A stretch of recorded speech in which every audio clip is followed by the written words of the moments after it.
Hello दोस्तों, मैं हूं आपका अनुज हरेसमेंट हेल्प। लोन की रकम नहीं चुका पा रहे तो टेंशन ना ले।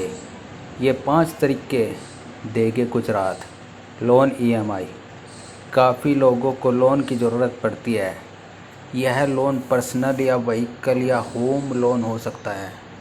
लोन लेने के बाद उसे चुकाने के लिए ईएमआई भी देनी पड़ती है। कई बार ऐसी स्थिति आ जाती है कि आर्थिक हालत ख़राब हो जाते हैं और ईएमआई देने के लिए जेब खाली हो जाती है। ऐसे में रिकवरी एजेंट परेशान करते हैं।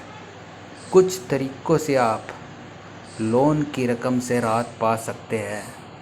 लोन की रकम न चुका पाने पर रिकवरी एजेंट घर या ऑफिस आ जाते हैं और लोन लेने वाले शख्स को परेशान करते हैं। सबसे ज़्यादा दिक्कत पर्सनल लोन के मामले में होती है।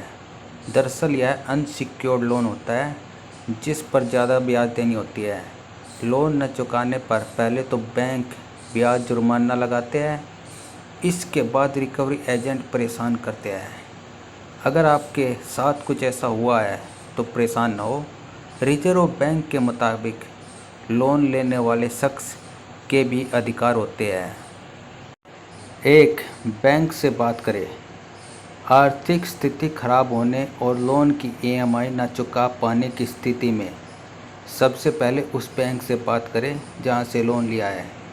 लोन अगर एनबीएफसी कंपनी जैसे Bajaj Finserv, Tata Capital, Credit Bee, Navi Finserv आदि से लिया है तो इनके भी कस्टमर केयर नंबर पर बात करें और बताएं कि आपकी आर्थिक स्थिति अभी ठीक नहीं है, इसलिए लोन की ईएमआई देने के लिए कुछ समय चाहिए। बेहतर होगा कि अपनी समस्या लिखित में बताएं ताकि आपके पास उसका प्रूफ भी रहे। इसके लिए ईमेल करना अच्छा ऑप्शन हो सकता है। 2. बची रकम रीस्ट्रक्चर कराएं। आप बैंक से बात करके लोन की बची रकम को रीस्ट्रक्चर करवा सकते हैं। इससे लोन की ईएमआई कम हो जाती है, हालांकि लोन चुकाने का समय बढ़ सकता है। लोन की बची रकम को रीस्ट्रक्चर कराने से बैंक को भी फ़ायदा होता है क्योंकि उन्हें पहले के मुकाबले ज़्यादा रकम मिलती है, इसलिए ज़्यादातर बैंक इस बात को आसानी से मान लेते हैं। लोन न चुका पाने की स्थिति में बैंक से बात करें। 3. जुर्माना हटवाने के लिए कहें। अगर लोन की ईएमआई चुकाने में 2-3 महीने से ज़्यादा का समय हो जाए तो बैंक का जुर्माना काफ़ी हो जाता है। इतने समय में अगर आपके पास फंड का इंतज़ाम हो जाता है तो बैंक से जुर्माना हटाने के लिए कह सकते हैं। ज़्यादातर बैंक यह जुर्माना हटा भी देते हैं। 4. बैलेंस ट्रांसफ़र करवाएं। आप किसी दूसरे बैंक से लोन की बात करें और उससे बैलेंस ट्रांसफ़र के बारे में जानकारी लें। काफ़ी ऐसे बैंक भी होते हैं जो कस्टमर के लोन को चुकाते हैं और बदले में नया लोन देते हैं। अमूमन लोन की रकम पहले वाले लोन से ज़्यादा होती है। अगर आपके पास लोन की बाकी रकम 3 लाख रुपए बची है तो हो सकता है कि दूसरा बैंक आपको 5 लाख रुपए का लोन दे दे।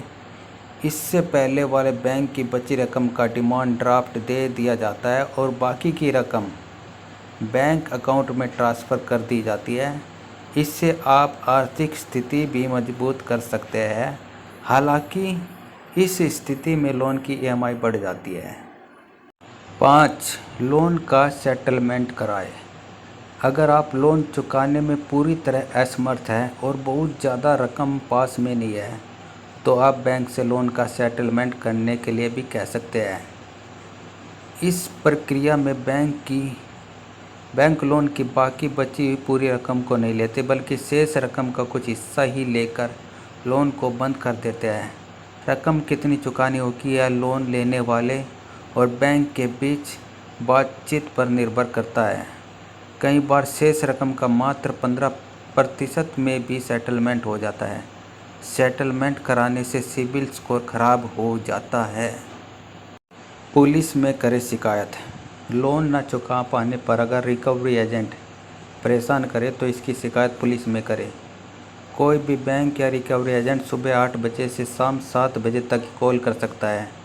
या घर या ऑफिस आ सकता है। कोई एजेंट धमकी नहीं दे सकता है। अगर ऐसा करे तो इसकी शिकायत बैंक या पुलिस से करे और आरबीआई में भी शिकायत करें। चैनल को सब्सक्राइब करें और ज़्यादा से ज़्यादा लोगों तक पहुँचाएं ताकि किसी की मदद हो सके।